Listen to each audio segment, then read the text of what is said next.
Good morning everyone, আমি Dipa daily ক্যানভাসের আরও একটা নতুন ব্লগে সকাল থেকে স্বাগত জানাচ্ছি।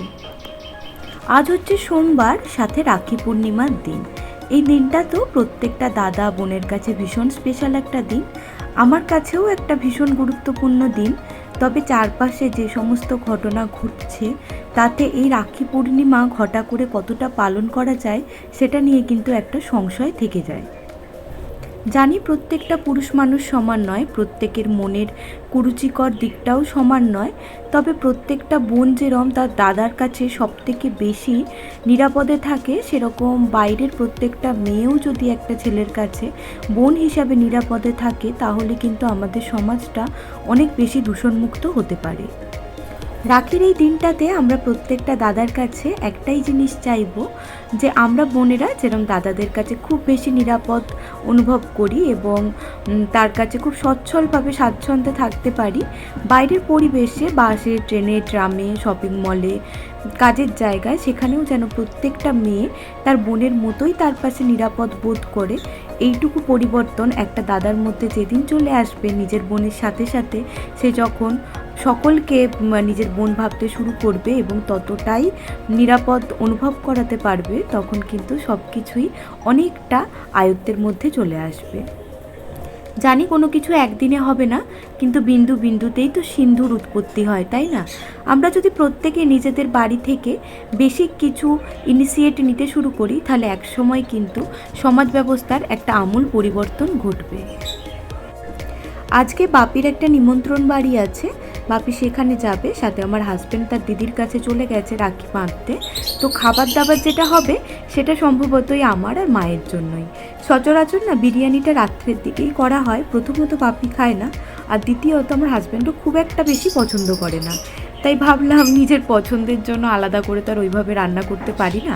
আজ যখন কেউ নেই, মা আমি দুজনের জন্য একটু বিরিয়ানি করব। গতকাল রবিবার ছিল, তো চিকেন খেয়েছি, আজকে আর ইচ্ছা করছে না চিকেন খেতে। বাড়িতে ডিম ছিল, তাই ভাবলাম ডিম দিয়ে আন্ডা বিরিয়ানি বানাই। এর আগে বহুবার চিকেন বিরিয়ানি বানিয়েছি, তবে এই ডিম দিয়ে বিরিয়ানিটা কিন্তু কখনোই বানানো হয়ে ওঠেনি, আজকে প্রথমবার ট্রাই করছি। তবে যেভাবে বিরিয়ানি বানায় ওইভাবেই বানাবো, তবে একটু মানে আতর টাতর এগুলো কম দেবো। ঘরে বানানো যেহেতু, ওই না খুব বেশি ফ্লেভারটা ভালো লাগে না, তবে একটু মশলা টশলা দিয়ে ভালোভাবেই বানাবো। প্রথমেই তো ডিম আর আলুটাকে একটু সেদ্ধ করে নিলাম, তারপরে ওই তেলের মধ্যে হলুদ গুঁড়ো, কাশ্মীরি লাল লঙ্কার গুঁড়ো আর নুন দিয়ে ভালো করে একটু ভেজে নিলাম। এবার ওই তেলটার মধ্যেই কিছু শুকনো মশলা দিয়েছি, যেরকম গোটা মশলা আর কি, গরম মশলা, স্টার অনিস, তারপর পেঁয়াজ, এগুলো দিয়ে ভালো করে খানিকক্ষণ ভেজে নিয়ে একটা মশলার পেস্ট দিয়ে দিয়েছি। এই মশলার পেস্টটাতে দইটা একটু বেশি পরিমাণে দিতে হবে। ব্যাস, তারপরে মশলাটা কষিয়ে গেলেই আগে থেকে ভেজে রাখা ডিম আর আলুগুলো দিয়ে দেবো। আর এখানে বিরিয়ানিটা দেখে মনে হচ্ছে অনেকটা বানাচ্ছি, হ্যাঁ অনেকটাই বানাচ্ছি, তার কারণ আমি একটু বৌদিকে দেব, বৌদিকে দিয়ে পাঠাবো, আর তার সাথেই আমাদের দুবেলার জন্য রান্না করছি। বাপি তো হয়তো সকালবেলার দিকে রিচ খাবার খেলে রাতের দিকে শুকনো মুড়ি টুড়ি খেতে প্রেফার করে, কিছু খাবে না, আর ও হয়তো দিদির বাড়ি থেকে খাওয়া দাওয়া করেই ফিরবে।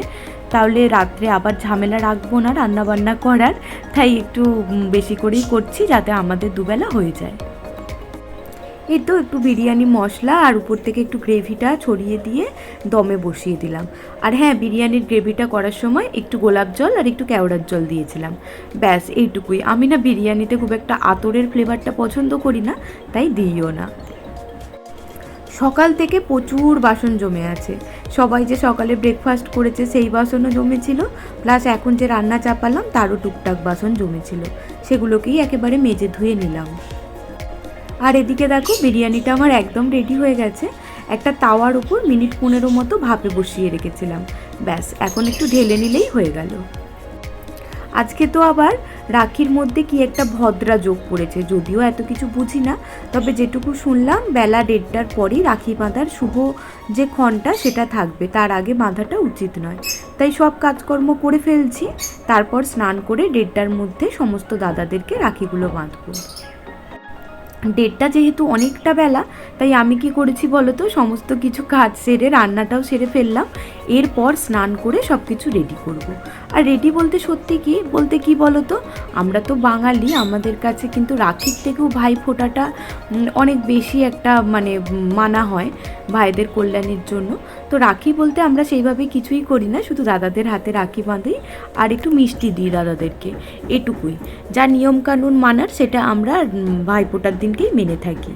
তো খুব বেশি চাপ তো নেই, তাই এই যে স্নান করে এবার সব গুছিয়ে নেব। প্রায় 1টা মতো বাজে, এরপর স্নান করতে করতেই 1:30 বেজে যাবে। আর দাদারা সবাই কম বেশি কাজে গেছে, ওরাও ফিরবে দুপুরের খাবার খেতে।